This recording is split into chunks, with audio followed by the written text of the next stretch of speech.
بسم اللہ الرحمن الرحیم۔ السلام علیکم اسٹوڈنٹس، آپ کو پاکمالی اردو چینل پر خوش آمدید۔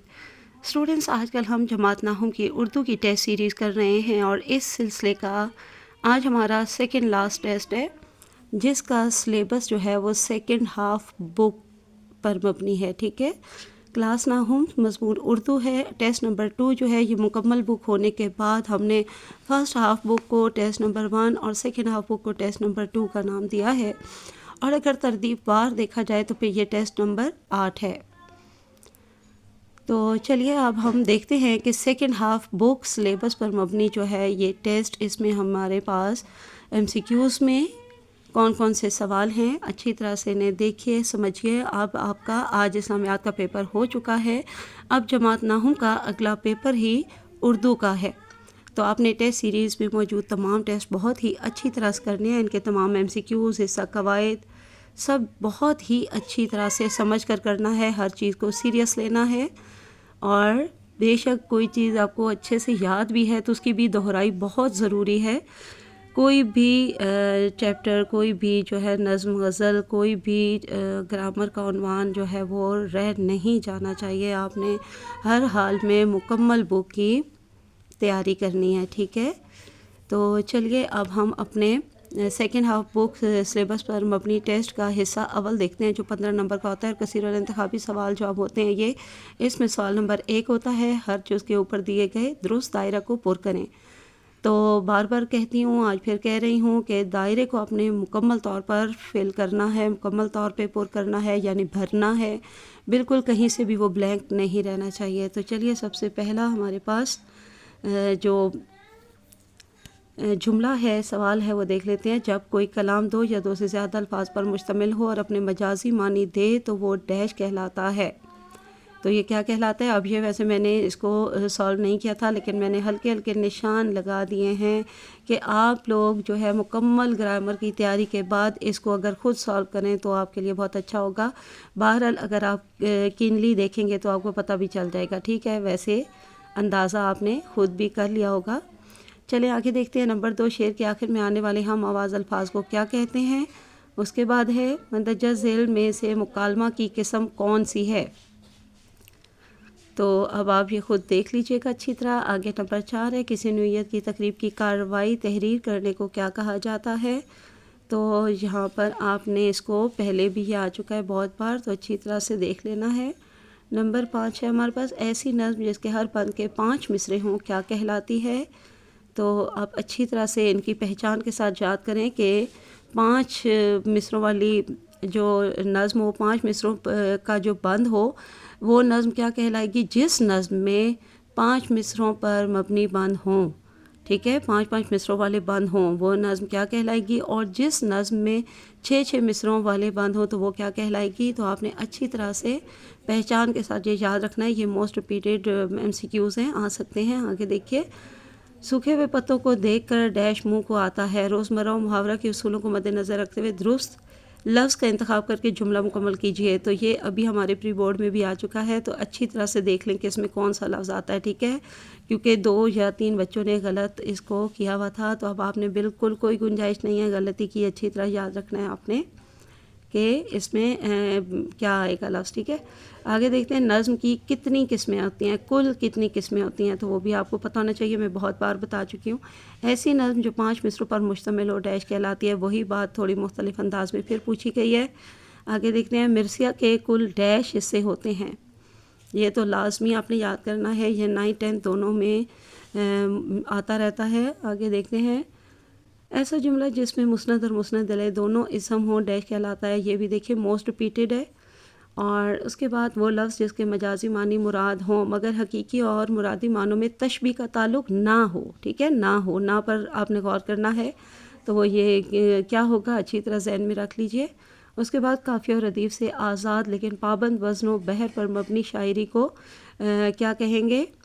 تو دیکھ لیجئے گا، آپ کو میں نے بتایا ہوا ہے کہ نظم کی 5 قسمیں ہوتی ہیں، اور ان 5 کی بھی آپ نے مختصراً تعریفیں لازمی یاد کرنی ہے، کیونکہ یہ ان کی تعریفوں میں سے ہی دیکھے بن کر آ رہے ہوتے ہیں۔ اکثر اوقات آزاد نظم کا بھی آیا ہوا ہوتا ہے، اکثر اوقات جو ہے پابند نظم سے متعلق بھی آیا ہوتا ہے، اور آج جو ہے وہ ایک اور نظم کی قسم کے متعلق آیا ہوا ہے، تو اچھی طرح دیکھ لیجئے۔ مقطع کے لغوی معنی کیا ہیں؟ مقطع کے لغوی معنی اچھی طرح آنے چاہیے۔ مقطع کی تعریف میں سب سے پہلے آپ نے معنی ہی یاد کرنے ہیں۔ مندرجہ ذیل میں سے مضمون کا حصہ کون سا ہے؟ تو یہ دیکھیے چاروں کے چاروں آپ نے پڑھ لینے ہیں تو آپ کو اندازہ ہو جائے گا کہ کون سا کریکٹ ہے۔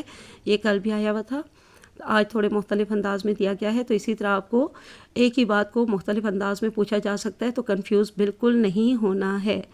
آگے دیکھیے آخری والا، مضامین موضوعات پر لکھے جاتے ہیں اور ان میں موضوع کی نوعیت پر کوئی ڈیش نہیں ہوتی ہے۔ تو کیا نہیں ہوتی ہے اس کا میں بتا دیتی ہوں۔ یہ لفظ لکھا ہوا ہے قدغن۔ قدغن کا مطلب ہوتا ہے پابندی، رکاوٹ، ٹھیک ہے، کوئی قدغن نہیں ہوتی ہے۔ جی تو اسٹوڈینٹس اب ہماری سیکنڈ ہاف بک سلیبس پر مبنی جو ٹیسٹ سیریز کا یہ ٹیسٹ ہے، ٹیسٹ نمبر 8، تو اس کا ہم حصہ دوم دیکھتے ہیں جو کہ 34 نمبر کا ہے، اور اس میں سوال نمبر 2 ہوتا ہے حصہ دوم میں، اور سوال نمبر 2 کے 3 اجزاء ہوتے ہیں۔ جز الف جو ہوتا ہے وہ حصہ نثر ہوتا ہے، اور اس کو تفہیم عبارت کہتے ہیں۔ اس میں ایک آپ کو عبارت دی جاتی ہے اور اس سے متعلقہ نیچے آپ کو 8 سوال دیے جاتے ہیں، پہلے 7 لازمی ہوتے ہیں اور آخری 8واں سوال جو ہے اس میں آپ کو چوائس دی گئی ہوتی ہے، ان میں سے کوئی ایک کرنا ہوتا ہے، اور یہ کل 16 نمبر کا ہوتا ہے، اور بہت ہی آسان سوال ہے، اس میں فل نمبر لینا بہت ضروری ہے، ٹھیک ہے۔ تو بہت توجہ سے آپ نے عبارت پہلے پڑھ لینی ہے، اس کے بعد آپ سوال پڑھیے گا۔ جب آپ سوال پڑھیں گے تو آپ کو ان کا جواب خود بخود یاد آ جائے گا کہ یہ پڑھتے پڑھتے مجھے یہاں پہ کہیں اس کا جواب ملا تھا، ٹھیک ہے۔ تو یہ عبارت جو ہے یہ سبق ہے ایک آپ کی کتاب میں، درسی کتاب میں، نام دیو مالی، تو اس میں سے یہ لیا گیا ہے۔ بہت ہی اچھا، محنت کی عظمت پر مبنی یہ سبق ہے، تو آپ کو اچھی طرح پتہ ہونا چاہیے۔ آگے دیکھتے ہیں جی، ہمارے پاس سوال نمبر 2 حصہ دوم کا جو جز بے ہے وہ ہمارے پاس موجود ہے۔ اس کو حصہ غزل جہاں لکھا ہوا ہے لیکن یہ حصہ شعر کہلاتا ہے، اور تفہیم اشعار بھی کہتے ہیں اس کو، ٹھیک ہے۔ اس میں آپ کو تمام نظموں اور غزلوں میں سے ملا کر 5 اشعار دیے جاتے ہیں، اور پھر ان سے متعلقہ 5 ہی آپ کو سوال دیے جائیں گے۔ پہلے 4 لازمی ہوں گے اور آخری 5ویں سوال میں آپ کو چوائس دی جائے گی کہ کسی ایک کا آپ جواب لکھیں، تو یہ کل 10 نمبر کا ہوگا، 2 نمبر کا ایک جواب ہوگا۔ تو یہاں پہ اب ہم دیکھتے ہیں سوال نمبر 2 کا جیم جز حصہ قواعد ہوتا ہے، اور اس میں آپ کو تمام جو ہے قواعد سے متعلق سوال دیے جاتے ہیں، اور یہ 4 سوال ہوتے ہیں، پہلے 3 لازمی اور چوتھے سوال میں آپ کے پاس چوائس ہوتی ہے کہ کوئی سا ایک کریں، تو یہ آپ نے لازمی کرنا ہے۔ اس میں ترکیب نحوی سے متعلق بھی لازمی سوال آتا ہے، تعریفوں پر مبنی سوال آتا ہے، تعریفوں کے ساتھ ساتھ مثالیں بھی پوچھی جاتی ہیں، اور اس طرح فرق پر مبنی بھی اکثر سوال آ جاتے ہیں، جیسے یہاں پہ حمد اور نعت میں کیا فرق ہے، اسی طرح جملہ اسمیہ اور فعلیہ میں کیا فرق ہے، اسی طرح مبتدا اور خبر میں کیا فرق ہے، اسی طرح فعل تام اور فعل ناقص میں کیا فرق ہے، یعنی کہ کچھ بھی آپ سے پوچھا جا سکتا ہے، محاورہ اور روزمرہ میں کیا فرق ہے۔ تو آپ نے اچھی طرح سے ساری تعریفیں یاد کرنی ہیں تاکہ اگر کسی کے بھی درمیان فرق پوچھا جائے تو آپ اچھی طرح سے بتا سکیں۔ تو یہ 8 نمبر کا ہوتا ہے، ٹھیک ہے، 4 سوال ہوتے ہیں، 4 اپنے جواب اٹیمپٹ کرنے ہوتے ہیں، اور 2 نمبر کا ایک ہوتا ہے، تو یہ 8 نمبر کا سوال ہوتا ہے حصہ قواعد، ٹھیک ہے جی۔ تو اسٹوڈنٹس ہمارے پاس سیکنڈ ہاف بک پر مبنی جو سلیبس کا ٹیسٹ ہے اس کا اب حصہ سوم ہے جو کہ 26 مارک کا ہوتا ہے، اور اس میں سوال نمبر 3 سے شروع ہوتے ہیں سوالات۔ تو سوال نمبر 3 جو ہے وہ پیراگراف کی تشریح پر مبنی ہوتا ہے، اس میں آپ کو 2 پیراگراف دیے جاتے ہیں، اور ان دونوں میں سے کسی ایک پیراگراف کی اپنے تفصیلاً 2 صفحات پر مبنی تشریح کرنی ہوتی ہے، اور یہ 5 نمبر کا سوال ہوتا ہے، ٹھیک ہے۔ یہاں پر آپ کے پاس پہلا جو پیراگراف ہے یہ اپنی مدد آپ جو سبق ہے نا سر سید احمد خان کا، یہ اس میں سے لیا گیا ہے، اور اس کے بعد جو اگلا پیراگراف ہے یہ کلیم اور مرزا ظاہر طاہر بیگ ایک سبق ہے اس میں سے لیا گیا ہے، تو آپ نے اچھی طرح سے ان کو تیار کر لینا ہے، امپورٹنٹ ہے، ٹھیک ہے۔ آگے دیکھتے ہیں سوال نمبر 4 نظم جوز کی آسان تشریح کریں۔ تو اس کے لیے بھی 2 صفحات ہوتے ہیں، تو آپ نے صحیح طویل اور تفصیلی تشریح کرنی ہے دونوں صفحات پر مبنی، اور 5 نمبر کا یہ سوال ہوتا ہے، اور اس کی تشریح میں مماثل اشعار آپ نے لازمی لکھنے ہوتے ہیں، اور یہ 2 مختلف نظموں میں سے بند دیے جاتے ہیں جو 3 اشعار پر مبنی ہوتے ہیں، ٹھیک ہے۔ تو لازمی بہت اچھی تفصیلی تشریح کریے گا۔ آگے سوال نمبر 5 آ جاتا ہے جو غزل جز کی تشریح پر مبنی ہوتا ہے، اور یہ بھی 5 نمبر کا ہوتا ہے، اس کے لیے بھی 2 صفحات دیے جاتے ہیں، بہت تفصیلی اور طویل تشریح کرنی ہے، اور اس میں بھی آپ نے مماثل اشعار جو ہے وہ ضرور لکھنے ہیں۔ یہ 2 مختلف غزلوں میں سے آپ کو 2 بند دیے جاتے ہیں جو کہ 2 اشعار پر مشتمل ہوتے ہیں۔ آگے دیکھتے ہیں جی سوال نمبر 6 تو یہ ہمارے اپنے ٹیسٹ ہیں، اس میں کہیں اکثر میں تو ہم نے چوائس دی ہوئی ہے، لیکن کہیں کہیں نہیں بھی دی. پچھلا جو ٹیسٹ کل ہم نے دیکھا اس میں بھی نہیں تھی اور آج اس میں بھی نہیں ہے. لیکن آپ کو فیڈرل بورڈ کے پیپر میں یہاں پر چوائس ملے گی. 3 عنوانات میں سے کوئی سے 2 عنوانات پر آپ سے سوال پوچھے جائیں گے. 3 کون کون سے ہیں؟ ایک ہے آبیتی جو کہ یہاں دیا ہوا ہے، اور ایک ہے سفری روداد، اور ایک اور ہے یادداشت. ٹھیک ہے، آبیتی، سفری روداد اور یادداشت 3 عنوان ہیں، اور ان تینوں میں سے کوئی سے 2 عنوانات پر آپ کو سوال ملیں گے، اور ان میں چوائس ہوگی کہ آپ کوئی سا بھی ایک کر لیں. ٹھیک ہے، تو ایک جوتی کی آبیتی ہم نے یہاں پر دیا ہے. آبیتیاں ساری آپ اپنی بک میں سے کریے گا. بس آپ کو لکھنے کا طریقہ اچھے سے آنا چاہیے. اگر کوئی انسین، زیادہ تر آپ کی بک میں سے ہی آتے ہیں، لیکن اگر کبھی کبھار کوئی انسین آ بھی جاتا ہے تو آپ کو طریقہ لکھنے کا آتا ہوگا. آپ کے پاس بہت ساری لفاظی، بہت سارے اچھے اچھے جملے ہوں گے، بہت سارا نالج ہوگا، تو آپ خود اچھے سے لکھ پائیں گے. یہ 6 نمبر کا سوال ہوگا.